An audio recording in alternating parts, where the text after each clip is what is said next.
Wizard, back to do my picks and predictions for UFC 184, Ronda Rousey versus Cat Zingano. Let's jump on into it, alright? Let's talk about Ronda Rousey, the undisputed UFC Women's Bantamweight Champion. She placed 2 gold medals, 1 silver and 1 bronze in the Pan American Judo Championships, 1 gold in the Pan American Games, 1 silver in the World Championships, and in 2008, she was an Olympic Games bronze medalist wrestler, a world-class women's judo practitioner, and a 4th degree black belt in judo. She trains with the Glendale Fighting Team and the SK Golden Boys, fighting out of Santa Monica, California, 28 years of age, and she's gone through a lot throughout her entire career. Whether some of it is earned, whether some of it is not earned, is basically irrelevant because she keeps getting it done. You know, she even had a role in the Expendables 3. I don't actually think I've done a video review about Ronda Rousey's career and the legacy that she's leaving right now. Like, not to say that she's leaving as in she's going to be like gone from the sport or anything, but you know, her mixed martial arts record is basically unblemished. She is essentially untested.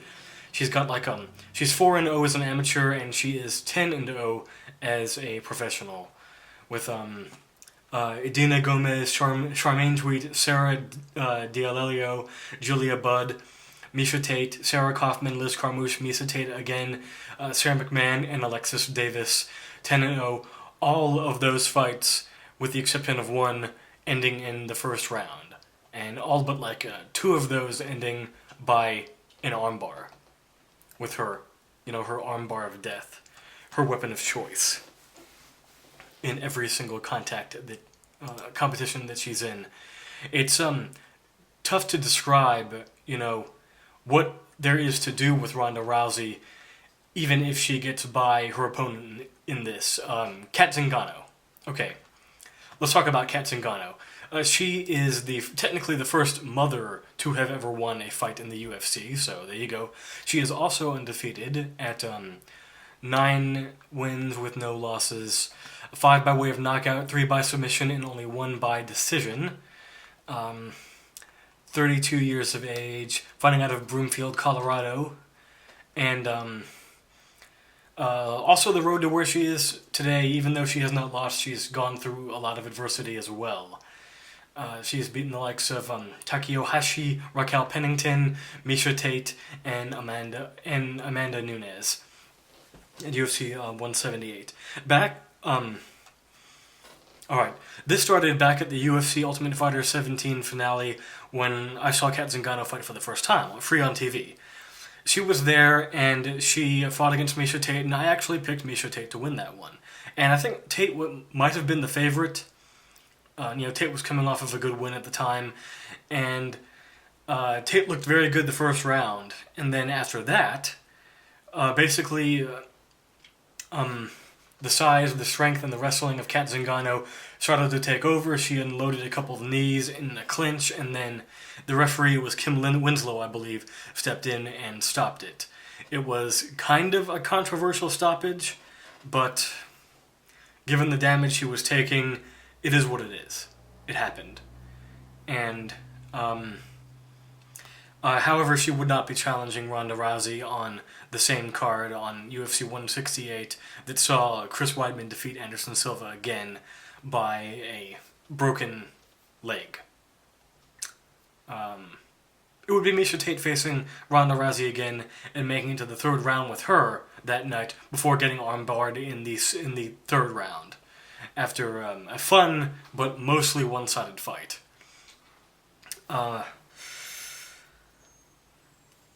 In that time, Cat Zingano suffered a terrible knee injury. She was out for like a year and a half or so, from April 2013 to September 2014. So I don't know, that's not maybe a year or so. But she came back at UFC 178, the Demetrius Johnson versus Chris Carriasso card.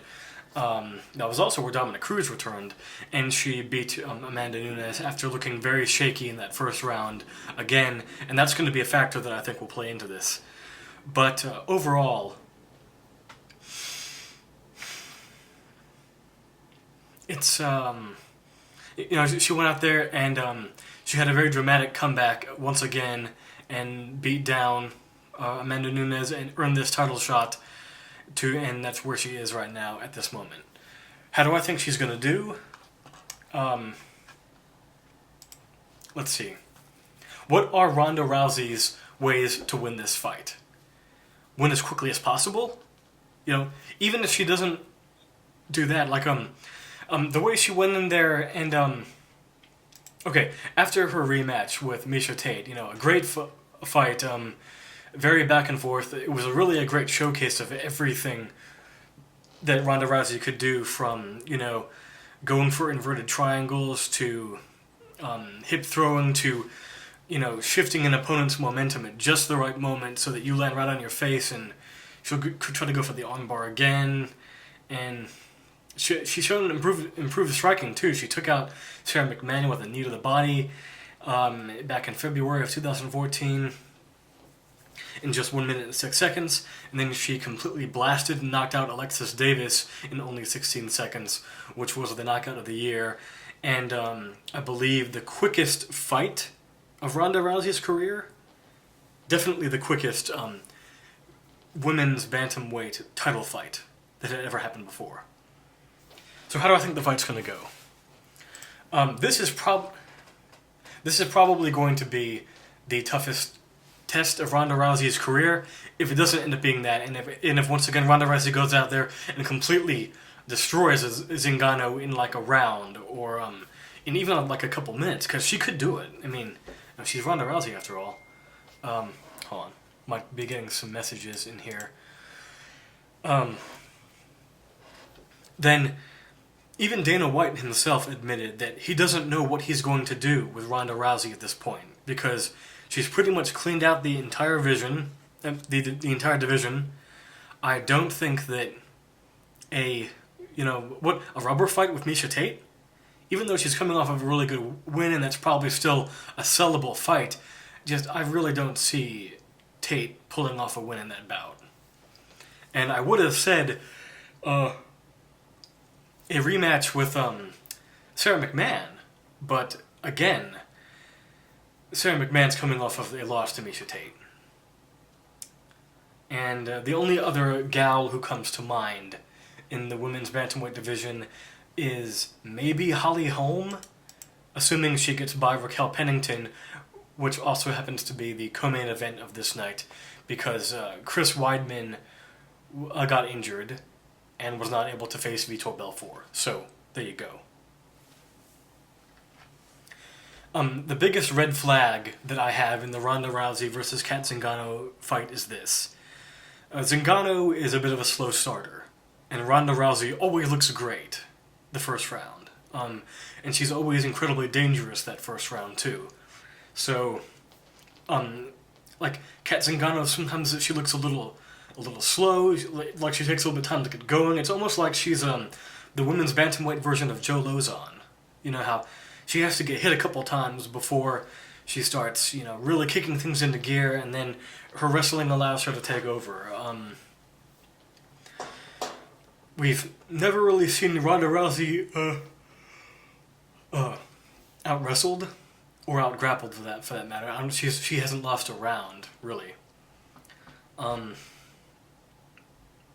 just terms of pure toughness, Cat Zingano poses a very interesting possibility, because suppose Ronda Rousey goes for her trademark armbar and it's in there tight, and then she can't quite get it and she rolls out, or she toughens it out, or she slips, and then Zingano ends up on top and delivering ground and pound, but then Ronda could threaten with a triangle or another armbar off of her back. There are just so many things, and her striking, even in her tape, still looks even better, than normal.